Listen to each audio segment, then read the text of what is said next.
Just one moment.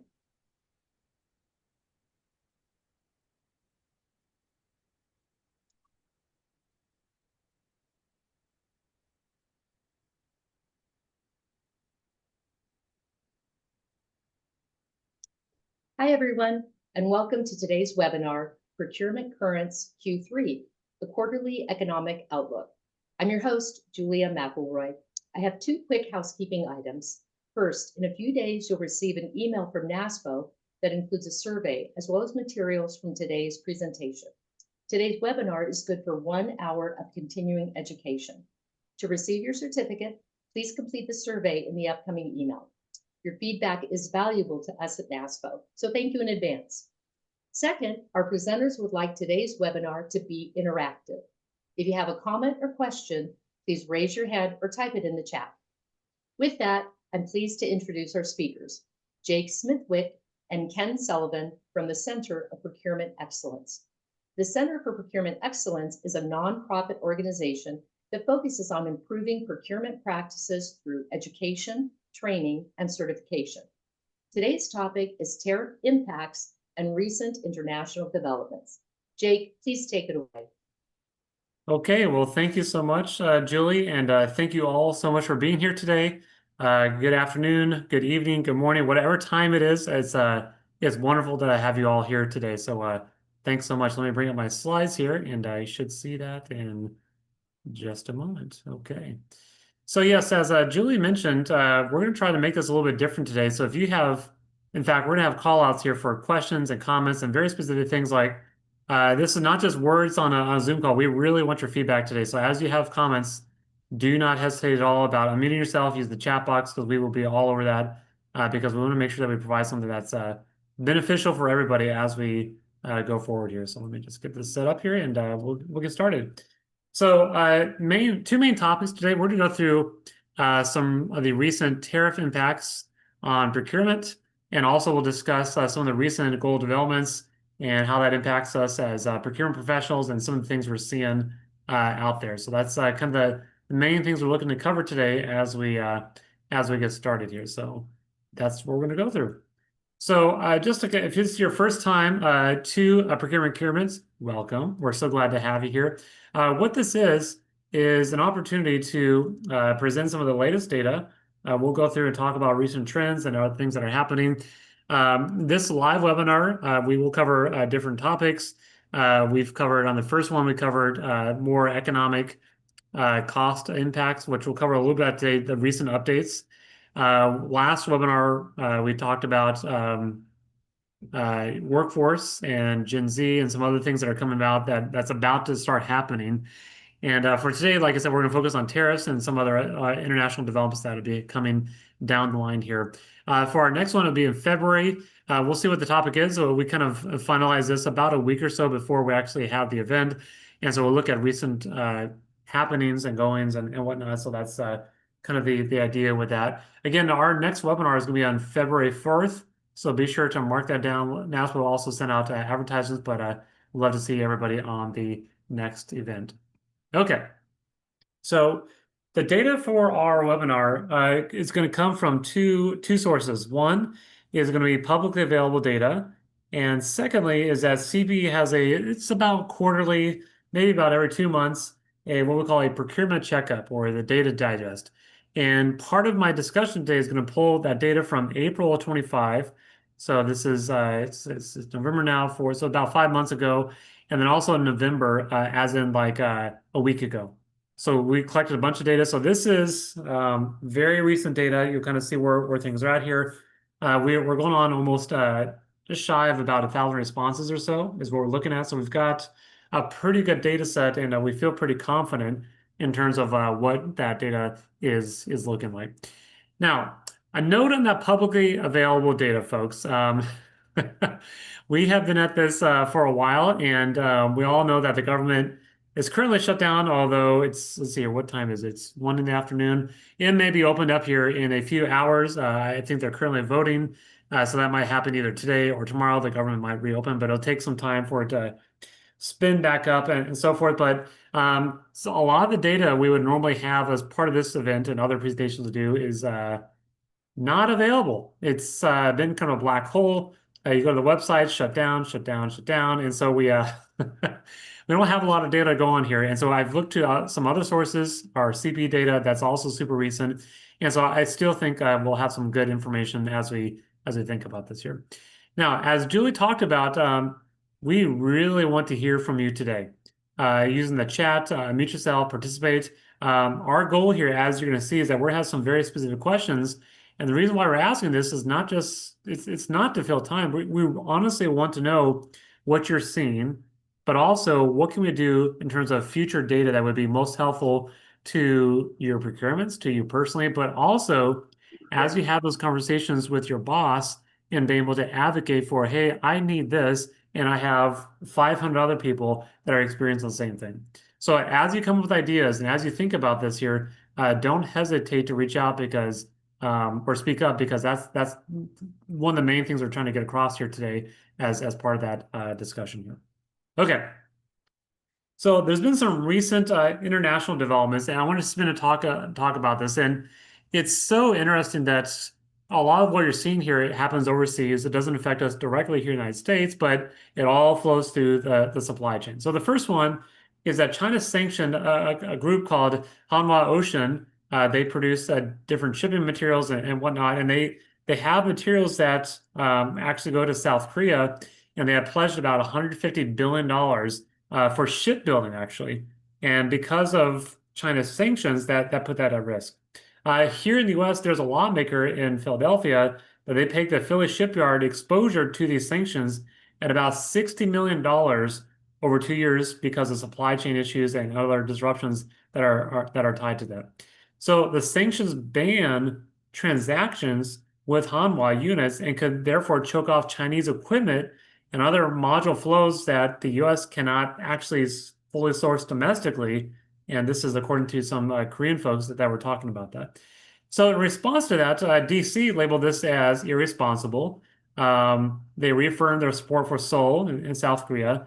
And then also, the same time that all this happened is that these major companies in South Korea, HD Hyundai and Samsung Heavy, these are very large manufacturers of ships and other materials, equipment, are kind of rethinking their US engagements.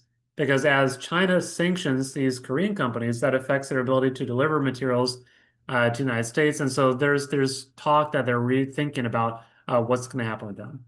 So the impact of that is that this action lands amid new reciprocal port fees and actually a broader US-China trade flare-up. And this might actually spill over to various other projects that we're having that are going on here because of these restrictions. So that's going on right now. We'll see. Again, this just happened the last couple of weeks. Separately, and this has probably been in the more news, is the impact on rare earth materials. So what happened is that Beijing tightened rare earth export controls, and what that did is it forced approvals even for products with a small amount of rare earth materials. And so therefore, China's dominance in processing this rare earth material raises the risk for defense and honestly clean tech supply chains. So if you and your organization are procuring a lot of these materials that are affected by rare earth materials, and I'm going to explain in a minute what those actually are because it really matters for that. You might be a substantial risk here for phone development, IT development, other systems that rely on that hardware is really affected them. Now, one thing as you kind of think about the whole Southeast Asia, there's really three major trade routes that come to mind when we think about that. Southeast Asia is made up of many regional states that all rely upon each other. So none of them actually want all this to shut down. Well, this might happen. There's some other players like China, Japan, India that could add some tension to this whole situation. The Persian Gulf, the Strait of Hormuz are easy to disrupt and will likely be the first to go if this were to go down. This have a huge impact on countries like Japan, Korea, Taiwan, China, and that also rely on that oil that's coming through that space. And the last route that's all there is, of course, is the Baltic Sea. And depending on what happens in Ukraine, will likely determine what's going to happen with that. Now, folks, that's a lot of historical background here. Um, it's amazing how much strife comes up because of folks' interest in digging holes in the ground and our ability to get materials out of the ground. That there's such big supply chain impacts because of that. A quick commentary about rare earth materials. I didn't actually myself know fully what this is here before I looked into it, but rare earth is actually a bit of a misnomer. When we talk about rare earth, what that means is that the actual materials, things like for your phones, for your computers, for your cars, there's electrical components that are based out of magnets. The actual materials that go into that are not that rare. They're quite abundant, actually. What makes it rare is that many times the materials are embedded with other minerals, and the processing power is extremely difficult to actually extract those materials. Therefore, they become rare. So if this becomes a big deal, this can affect things like EV motors, wind turbines, smartphones, hard drives, medical scanners, defense systems. I mean, it has very broad impact here. And that's why when you go to initially, this was a few months ago with Ukraine and securing a rare earth deal with Ukraine, that's because of the rare earth materials, because of just the overall impact for what we're seeing with that. So recent developments, those have the potential to be absolutely massive impact on us long term or the next several months, but certainly something to keep an eye on here. Now, we talked about some of this publicly available data in terms of cost. Folks, I'll tell you what, I did the best I could, right? I don't, With the government shut down, it's been really hard to get access to this data, but I do have the most recent available here. So what this shows is, this is just construction, for example. These are different raw materials that if you understand how much construction is going to cost, well, then look at the raw materials to produce these buildings and see where things are kind of happening now. So there's a couple of interesting things here is that this is COVID time. And if you look at the spread between these different colored lines, it's crazy. And then on the right-hand side, things have slowed down a little bit. But folks, what I want you to remember here is that compared to before COVID, which is over here, I mean, look at this. Costs are up by 40, 50, 60, almost 80% in some cases relative to prior to COVID. So yes, things have stabilized. They're not bouncing up and down as much here, but the relative impacts in terms of where costs are at are just crazy. I mean, they're so high. Now, sometimes you might think, well, it's because of tariffs that are affecting all that. And in actuality, when you look at the data, it really hasn't happened yet. There are some certainly impacts on some certain products here, but when you look at all the data, and again, we'll see here probably in a couple of weeks when they release a new data set, we're not actually seeing those impacts in. Okay.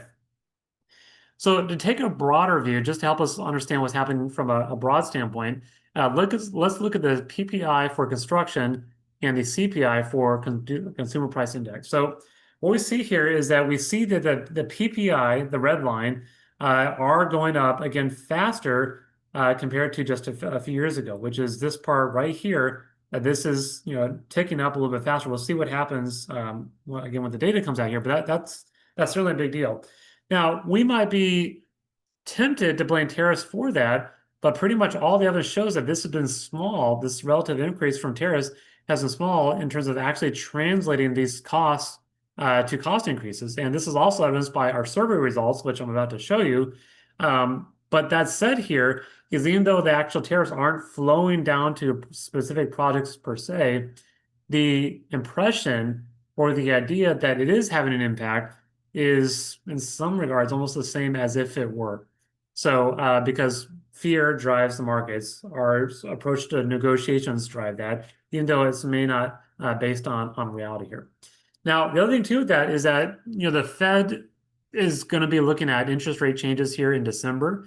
We'll see what they do with that, but their policy is really to most likely to reduce interest rates while also pouring money into the system at about 6 to 8% annually. And then, of course, also don't forget we have a huge deficit here in the United States. So we have injection of more money from the government plus a massive deficit. What does that lead to? Inflation. That's what's going on here. Now, remember, the Fed has a dual mandate of balancing escalation, which is inflation, and also job growth.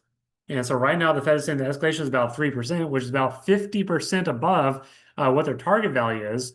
But then that means the job market is stalling, which is even worse, which is why they're justifying these potential rate cuts. It's almost like a loop here. As you do one thing, it makes things worse or better, and it's a very difficult. So the long, folks, the long and the short of this here is that buyer beware on cost, on budgets, on schedules. Our suspicion, folks, here is that we might be in for a little bit of a roller coaster going in for the next 2 or 3 months. So just be aware, and that's why we're here talking about it, right? What this shows is different market segments. Again, this is from August. Most recent data available. This is by in terms of overall spending and efforts. So you can see here that by and large things are up. Some markets are more increased. So maintenance repair has certainly seen a pretty big jump. All stabled off here. Healthcare, interestingly enough, is a bit down compared to back in February this year. Part of the reason for that, well, we're not sure about that because I expect that long run, if I were to guess what's going to happen is that healthcare is eventually going to do this number. Just because as folks start retiring, there's going to be demand for that, and that's going to be a big impact here. Here's the most recent, this is construction. This is, I think, our last construction example, but the reason why we like looking at construction data is that it's a good bellwether for the overall market.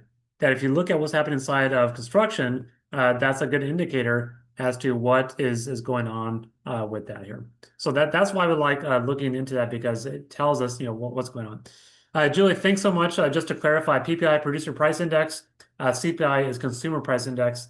Again, folks, I am keeping my eyeballs on the chat box here, so jump in here if you have questions or comments, and we can certainly chat about that.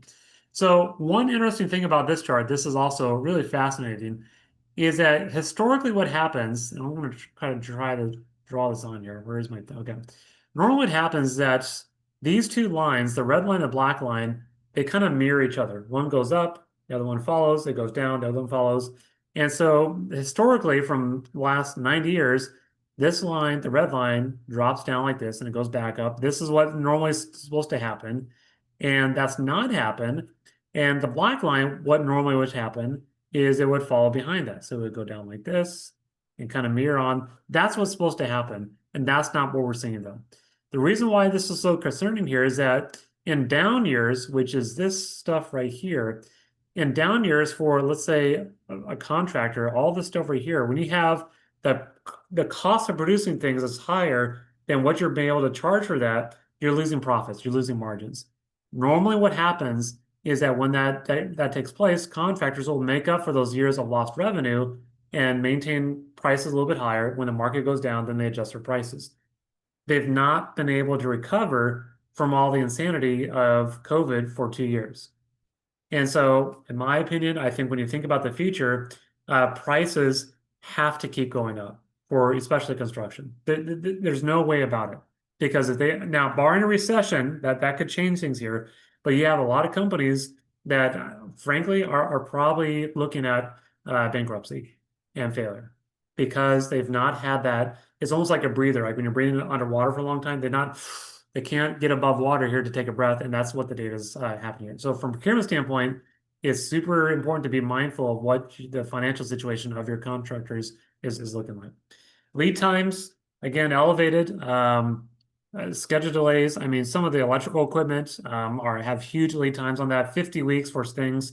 I was on a job this summer where they were estimating that the lead time for a certain piece of equipment was, I think it was like 24 months.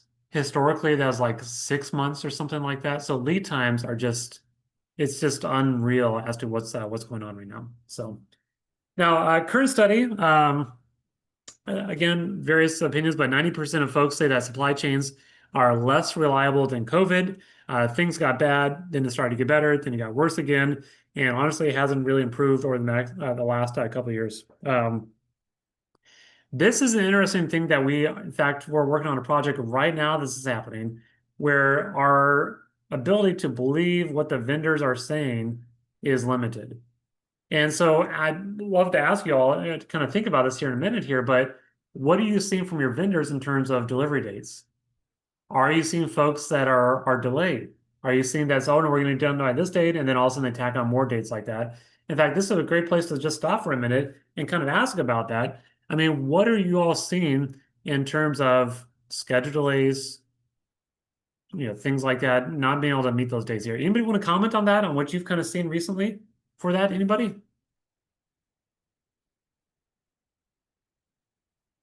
Definitely unmute yourself, jump in here, use the chat, that's fine. But what are you seeing in terms of schedule delays specifically on your projects? Yeah, Tammy's got long lead times for bus parts, up to 6 months. Yeah. I was in an airport about a month ago, and there's a sign on the elevators that due to supply chain issues, we can't get a replacement part with them. Rubil, do you have a comment? Nope. Okay, that's all good. All good. Anybody else? All right, I'm going to keep going here. But again, folks, if you have stuff, here we got Amy. Bankruptcies going up and therefore job losses, or the chances of recession. Yeah, so the recession thing is interesting. I mean, honestly, because of the tariff impacts, not directly, although not yet because of that, and because of other things with that, um, I think a recession is a potential outcome here. It depends on what happens from a supply chain standpoint. I see a hand raised. Julia, jump in there. Go ahead. So we have a question in Q&A that says, do you all think that the tariffs will affect the stability or reliability of global supply chains? And if so, how? Yeah, in fact, you're seeing that right now. Now, it's interesting is that there's a difference between the impact of a tariff on us as consumers when we buy different things because of that. So when you think about a tariff, a lot of what this ends up being is a negotiation tactic to force a country to do something different. And those costs of those tariffs aren't fully flowing down to us as consumers for those different products. Now, from a global supply chain standpoint, I don't know who asked that, but that's a fantastic question because that's what we are seeing is that we've seen that suppliers are looking to find different ways to get materials. They're looking at all their suppliers that are not, for example, based out of China. And those are definitely things that we're seeing as a result of what's going on there. I see that Emily talks about some suppliers are raising prices in anticipation of increased costs due to tariffs, right? Emily, that's a great example of what I'm trying to talk about here, is the fact that, well, I'm fearful as a supplier, I'm fearful that tariffs are going to come, so I'm going to preemptively raise my prices on that. The other thing that's kind of minimized the impact of the tariffs is the fact that when tariffs first got announced here, a bunch of companies started stockpiling a lot of goods. And so because they had all the stockpiling of the inventory, it's been able to kind of go away with what's going to happen because of that. Rebecca, a great question about domestic reshoring or onshoring was going to happen soon enough to keep up domestic demand. No, that's exactly right. The answer is no. For certain goods, so going back to the rare earth thing, if the U.S. had the ability to produce rare earth materials, minerals here in the United States and process them, they would do it in a heartbeat. But they're not able to do that quickly enough, and that's leading to all sorts of issues. At the same time, though, because of that, what we're seeing is that companies are looking to, there's a lot of manufacturing going on, there's a lot of government money to spend and pay for these new like chip manufacturing plants and trying to onshore. But at the same time, it's like back and forth, right? But at the same time, though, the demand for like AI data centers is just enormous right now. And so yeah, we can't, there's huge demand. We can't keep up. The demand keeps growing, and there's a lot of bottlenecks that we're certainly seeing because of that. Folks, I see a lot of great chat in the chat box here. Abby's questions in terms of seeing suppliers. Folks, respond to that. Keep the chat going because that's literally, we're trying to capture all this here. So when we look into this in the future, we can make sure we address what's happening with them. So some other supply chain implications is that what we're seeing here is that it's expanding beyond typical requirements and specifications. We need to have our solicitations that are actually more flexible and allow for alternates, even though we didn't actually ask for that. Now, folks, that can be a hard thing to do because now we're worried about apples to apples comparisons, but in the reality we find ourselves in, we've got to have more flexible processes that allows us to account for these different situations here. A validation of believing that what they tell us for a price here is a key part of what this is here. And frankly, this is another thing too, especially if you are in public procurement, our ability to make quick decisions and early decisions, even before we've got the majority of the project or the procurement figured out, is becoming crucial. I had literally, folks, I'm not making this up. I had a job last summer where the contractor came in, wasn't awarded yet, and said, literally, whether you pick us or not, obviously we want to be picked, but whether you pick us or not is irrelevant. You all have to buy this equipment now. You have to buy it now. Because if you don't, your project is going to be delayed by 2 years. So buy it now, do a separate contract, get that figured out, because it's going to have an impact, whether it's us or somebody else. You have to do that now here. And that's what I mean by early types of decisions here are crucial for this year. Now, let's talk about tariffs. And again, this data here is the most recent data. We just finished collecting this. And in fact, I stayed up really late last night processing the survey data because we got it so recently. And so I'm trying to show you what's actually going out there from procurement folks here. So let's talk about that. So back in April, we asked you all, procurement people, what impacts are you seeing to the tariffs, right? So the gray data is tariffs. I assume it is April. And the main takeaway with that is about half the respondents said we don't see any impacts right now, but we're expecting them in the future. You can see here about 30% said, yeah, we're aware, but we're not sure how we're going to figure it out. So the short and long of it, back in April, folks are thinking, yeah, maybe, we're not really sure. Well, here's the most recent data from about 5 days ago. Impacts are happening. And let me clarify that. I just got through saying that we're not seeing cost impacts, but the perceived impacts and operational impacts is what's starting to show up in how you all responded this year. So the red data is in November. We added a new option. That's why this has 0 back in April, is we added an option of, well, maybe procurement is heavily involved in responding to and managing these overall impacts because of that, right? So that's what we're seeing because of that here. Now, one of the questions I see from the chat box here are, what are the long-term impacts of tariffs on the level of competition for state contracts? Great question. I don't know who asked that. I don't know about that. If you are a supplier or a vendor that somehow has access to a domestic supplier, and you're going up against those that only have international suppliers, I could see you having a competitive edge because of that impact or the perceived impact of what those tariffs are. So that could certainly be an impact here.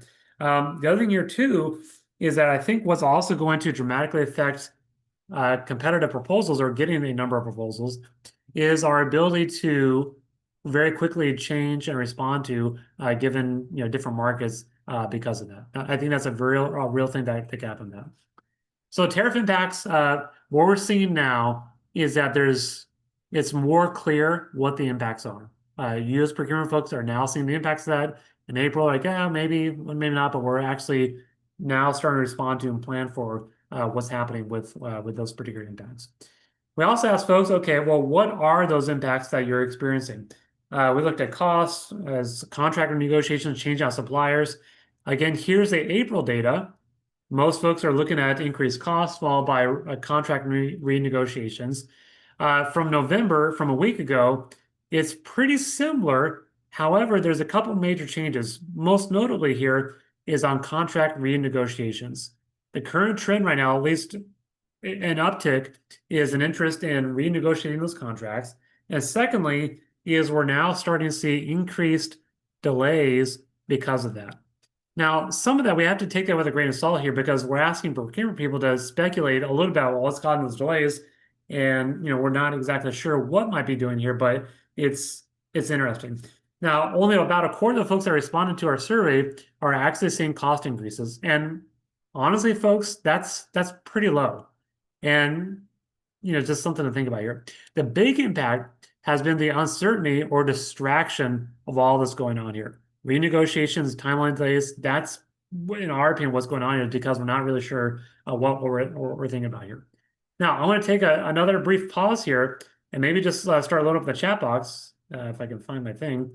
Has anybody had to renegotiate a contract? And if so, walk us through what happened. Has anybody had to specifically go through and have those hard conversations? And if so, what did you find? What was the impact? What the vendors agreed to do? What you all agreed to do? I'd love for you all to just share for a minute, either in chat or unmute yourself here. Talk to us about what you've seen from contract renegotiations. Anybody have any thoughts about that?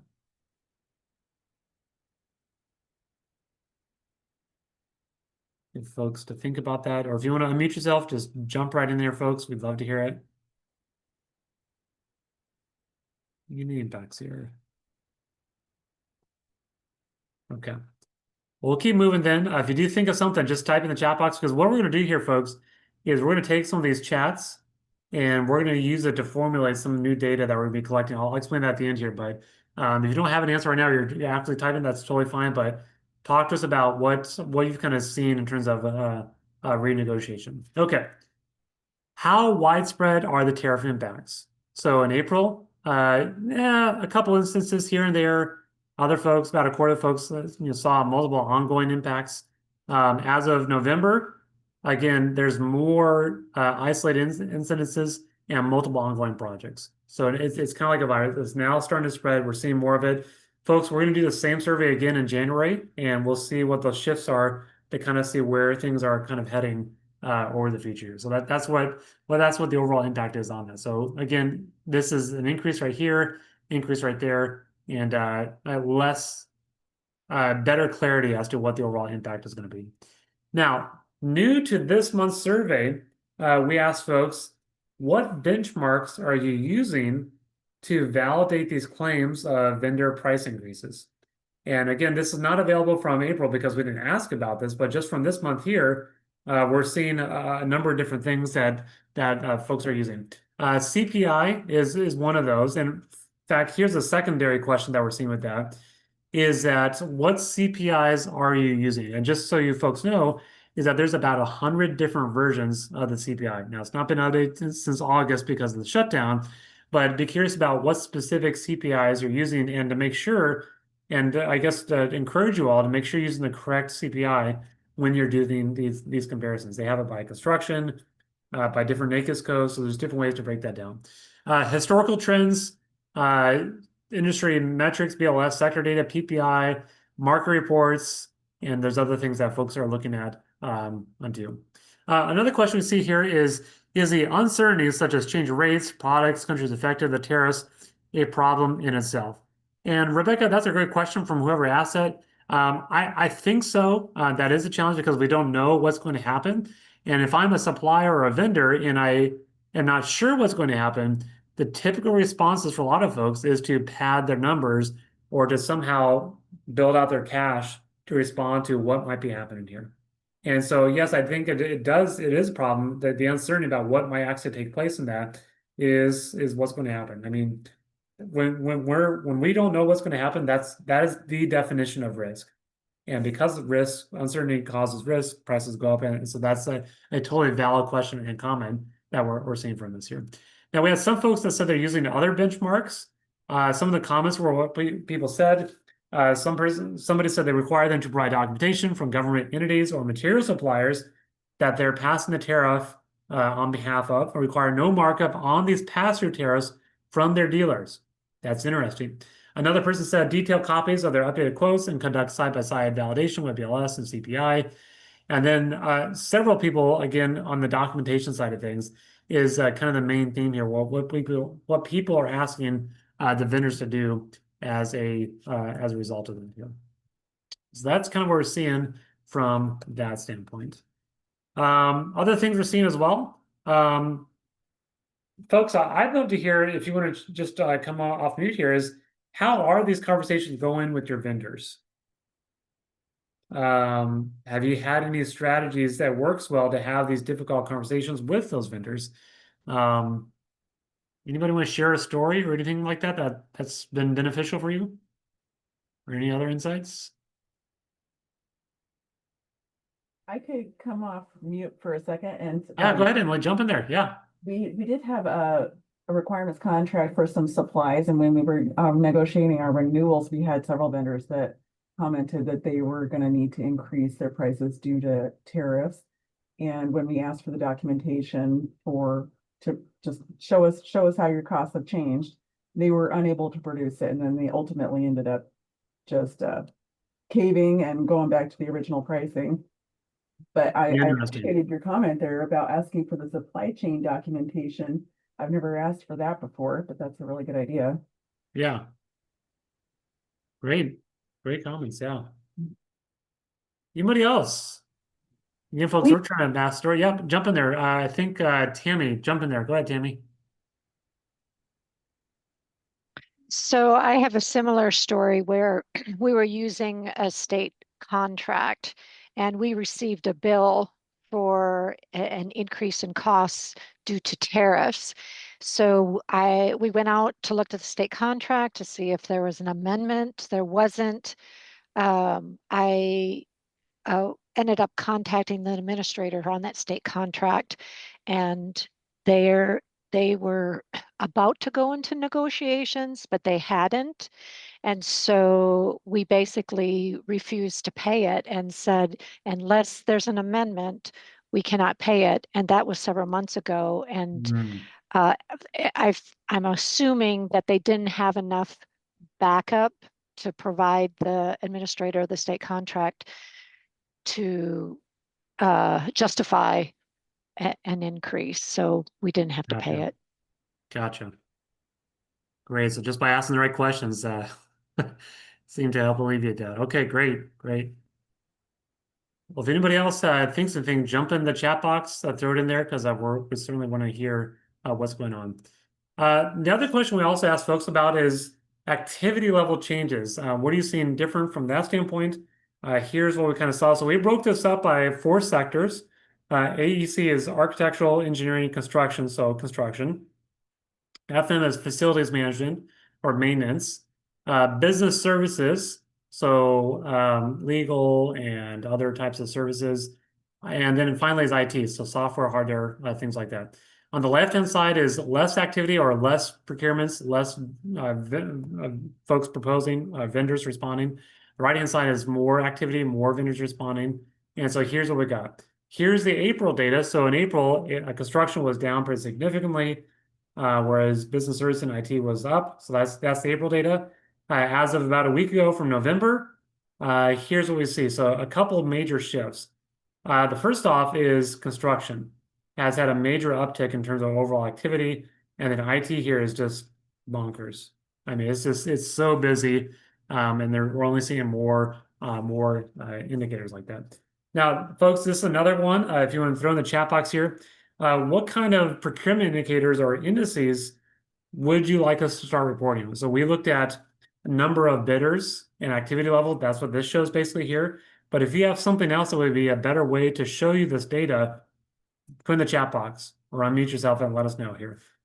This can be really powerful. And if you let us know what you're wanting to do, we'll do our very best to be able to do that here. So things to think about. Okay. Another thing we want to see here too is understand what's actually going on inside of AEC. This chart here from Dodge Momentum. So what Dodge Momentum Index is, it is a leading indicator, going back to construction, but just because it's so hot right now, it's a leading indicator by about 12 months what's happening. So they look at large projects, $100 million or more, and look at the number of projects that are in what are called planning phases. And folks, I mean, just look at the slope of this line here. Look at this. If you go back, this is 2006, 2025, the last 20 years. I mean, there's nothing in here that shows this level of increase in terms of overall construction future activity. If we're all to take a guess here, what that is, data centers and other AI needs for that. That's what's going on. In terms of IT, that's kind of tied to the AI side of things. That's what this is here. There's different measures out there, but there's a lot more spending. In fact, there's one report I looked at, the worldwide IT services spending for next year, $6 trillion. So it's that's a huge number. There's a lot of money going into it, and we've kind of hit on that quite a bit here. Now, in terms of cost escalation and these things that we're seeing from an impact standpoint, for us as clients, for the end users, is that it's going to vary by project type, as we've shown on the previous slide. Budget reasonableness, as Emily and Tammy and some other folks pointed out, is kind of iffy. We are having some sticker shock, at least on the initial bids, is a big part of that.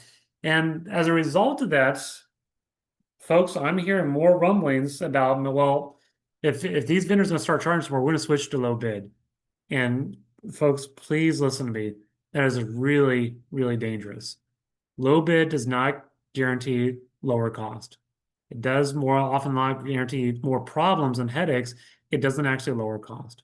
Now, we have an entire class in NASPO. We talk about that, but We're seeing a lot of folks. In fact, recently I was on a call just this week with somebody, and they're thinking about going hard bid on these jobs just because the cost changes have been so significant. And honestly, I think if you go to low bid, especially on complicated jobs, it's going to only exacerbate the issues because you get change order to death, and that's going to make it really challenging.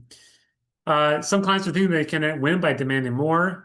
Speed is cost avoidance. If we can go faster and avoid cost, and that's certainly an impact. For our suppliers here, folks, it's hard to forecast cost because things are always changing. Contingencies are not always balanced, and clients are actually pushing risk to the prime vendors, who therefore turn and push those risks to the subs here. So our subs, in many cases, are really feeling the effects of what's going on.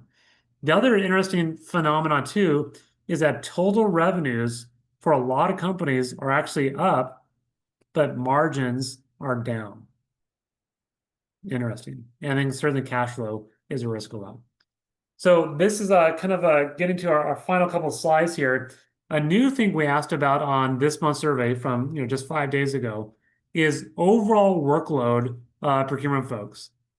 Now, folks, maybe for an experiment here, how many of you, what's your overall workload? All right. In fact, why don't we do this in the chat box? I want to in the chat box. If you could type in the chat box what you think your overall workload is. 0 means you have extra capacity. 5 means about right in terms of capacity. And 10 means you are severely overworked.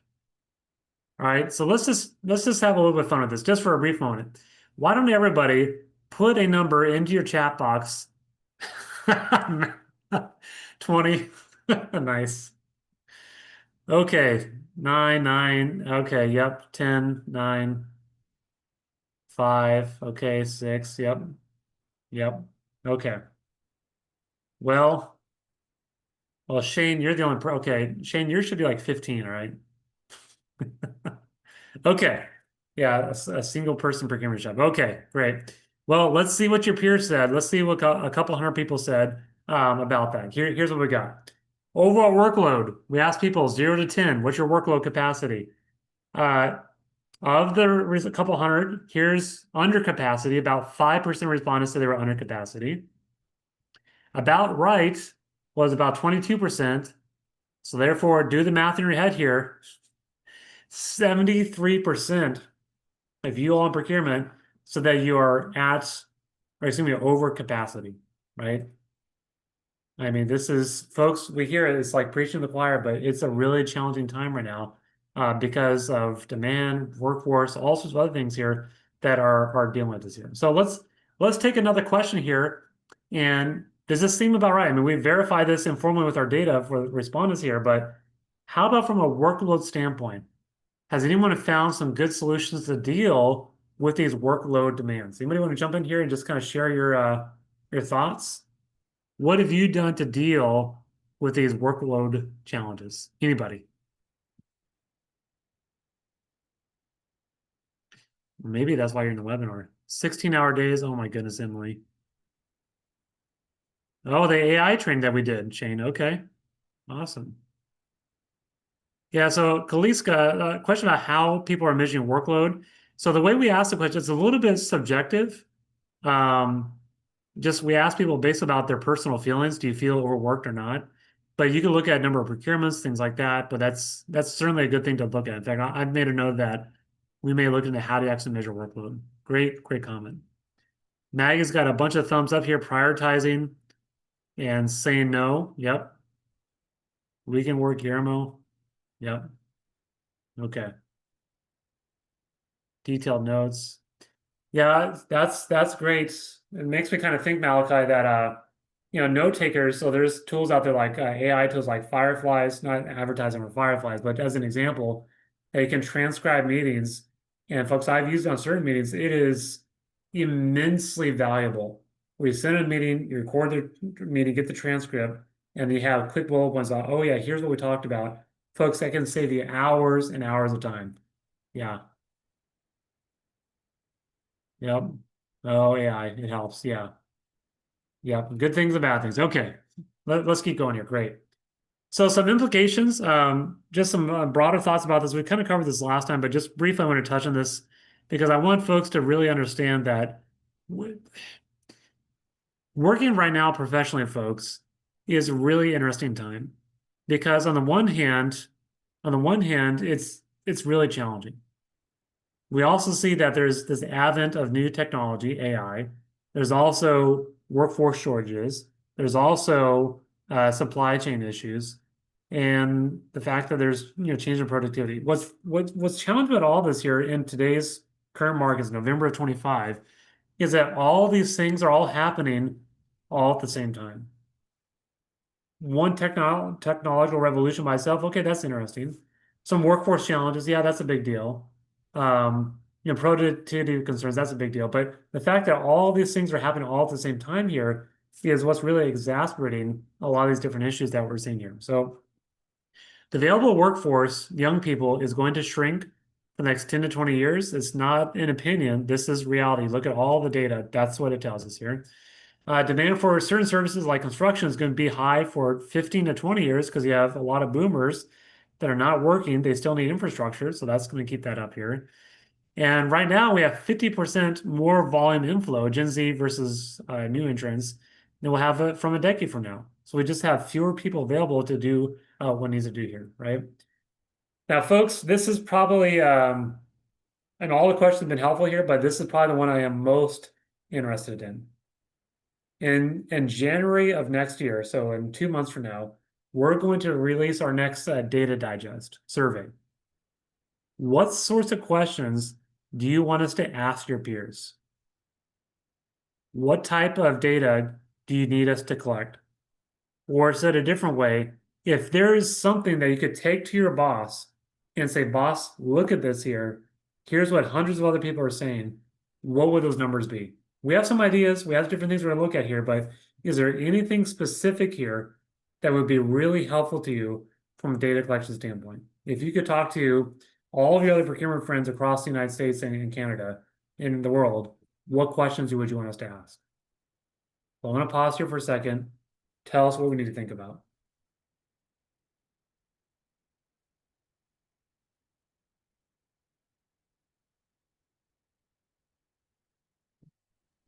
What do you need? I'll kind I of would like to understand more around cost savings, Okay. such that seems to be sneaking its way back in, but almost impossible to achieve.